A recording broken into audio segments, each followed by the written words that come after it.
Nu gerai. Užauginau 2 vaikus viena. Vaikai lankė meno mokyklas, labai gerai mokėsi, baigė universitetus, apsivedė, bet taip pat kaip ir aš, po 1-2 metų išsiskyrė. Anūkų nėra, po savo skyrybų visai nutraukė santykius su manim. Nieko nesuprantu, kodėl taip elgėsi. Matyt, kažko pridirbau.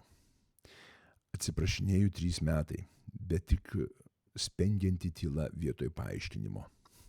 Soctinkluose užblokavo mane, tiesa, kol dar kalbėjo su manim, pasakė man, kad mūsų santykiai toksiniai, todėl nubrėžė ribą, nes išseko jų resursai. Jokios konkrečios priežasties, kas tie toksiniai santykiai, nuo kada jie tokie. Ar čia vaikystės nuoskaudos, ar dar ar dabar suaugus. Aš labai liūdžiu, nežinau, kaip prakalbinti, kaip atsiprašyti, kaip susigrąžinti santykius, kaip ištverti tokį ignorą, jau 3 metai nesusitinkame visos šventės vienumoje, kaip man gyventi toliau, ar susitaikyti su esama situacija ir dar neprarasti vilties. O, mamytė, čia turbūt iš supermamyčių. Visų pirma, kodėl užauginai vaikus viena? Kodėl užauginai 2 vaikus viena? Daug ką pasako apie tave ir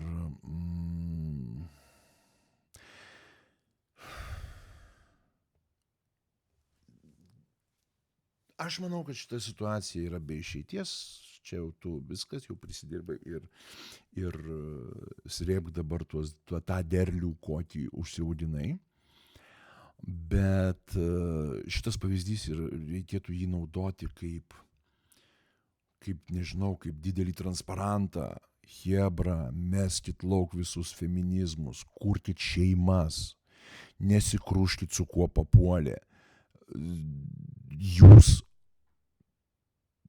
auginsit vaikus, jūsų santykiai yra jie turi būti sukurti, kad sukurt šeimą, kad augint vaikus darnoje, kad vaikai matytų pavyzdį, kaip turi atrodyti sveika, normaliai bendraujanti, pagarbi vienas kitam šeima. Jūs užauginot 2 vaikus, jūs neužauginot 2 vaikus, jūs... Brač, čia ne užauginimas. Oi, lankė meno mokyklas, labai gerai mokėsi, baigė universitetus. Aš tokia super mamytė, žiūrėkit, aš juos priverčiau, ar čia kaip čia, bet jie labai čia, žodžiu, viskas su jais labai gerai. Tai, ką tai apie tave sako? Tai apie tave sako, kad tu esi, nežinau, įdomus žmogus. Nes pirmas dalykas, tai tu nuolatinė auka, greičiausiai, nes, čia... Oi, jie pyksta ant tavęs. Nes jo, ir jeigu tu net vaikams savo esi toksiška, tai spėju su vyru ten aplamai tau buvo sunku kažką. Ne, tai čia tu labai įdomi moteris. Nes vaikai užaugo visiškai be pavyzdžio. Normalios veikos šeimos pavyzdžio. Kaip ir aš po 1-2 metų išsiskyrė. Čia kaip pasiekimas tavo. Taip, taip, čia yra tavo pasiekimas. Tu auginai vaikus, tu juos taip auklėjai, kad jie kitokio modelio nesupranta. Metukams 2 susibėgo, pabandė ir išsiskyrė. Nežinau, čia yra... Taip, čia yra rezultatas to, kad nesugebėjai susidėti savo galvos į vietą ir nesugebėjai sukurti santykių su vyru. Nėra pasiekimas vienai užauginti 2 vaikus, tai yra nepasiekimas. Tai yra aplamai vienai auginti vaikus, tai yra pasmerkimas savo vaikams. Tu pasmerkiai. Viena augindama, tu pasmerkiai savo vaikus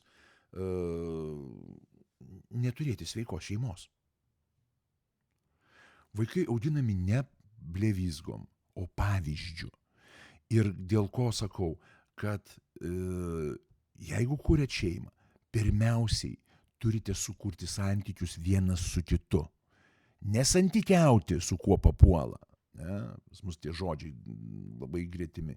Ne, santykius pirmiausiai sukurti. Sukurti santykius, bendravimą. Ne? Ir kai jau visą tai susikuria, o tam sukurti minimum metų reikia. Vat po metų darbo, kuriant santykius, po metų jau galima pradėti bandyti gultis į lovą ir aiškintis toliau. Ženytis, gultis į lovą, gaminti vaikus, kai jau yra sukurti santykiai. Ir vaikai tada gimsta ir auga matydami pavyzdį.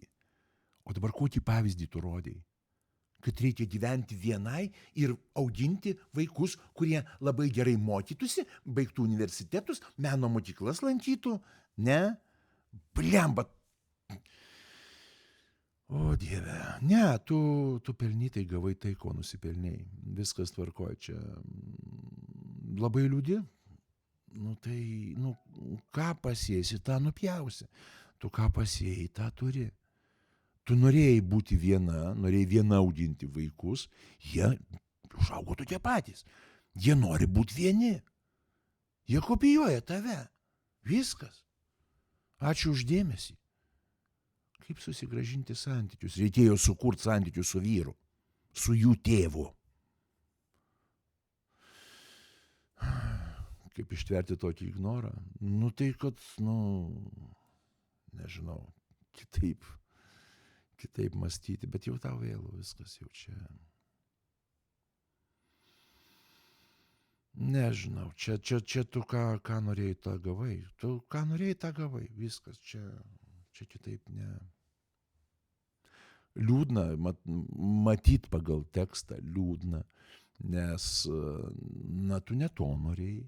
Tu norėjai viena užauginti 2 vaikus ir kad tie vaikai tave aptarnautų, ne, iki senatvės. Ar kaip čia yra. Ta prasme, vėlgi, netgi su tokiu noru, ne, man senatvėje būtų kas vandens tikrai net neštų, klausyk.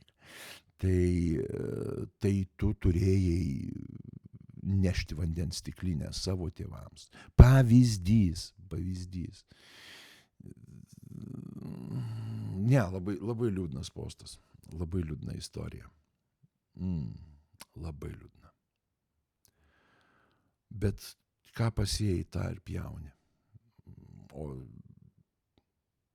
vienintelis kas, nežinau, kiek tuo metu vaikai jau užaugę, išsiskyrė po 1-2 metų, tai taip grubiai, tai jau tau palei pidisoką, tai, gerai, gal dar ne pidisoką. Ne, jau viskas jau palei pidisoką, tai sakyčiau, dar pabandyk sukurti šeimą ir vaikus užauginti kitų principų, nes jau savo principų, kurį kai sakant, kuris suinstaliuotas iš kažkur tai pas tave, tu jau pabandėjai rezultatą, susipažinai su rezultatu. Sakyčiau, dabar bandyk kitokią schemą, bet, liūdna istorija. Labai liūdna.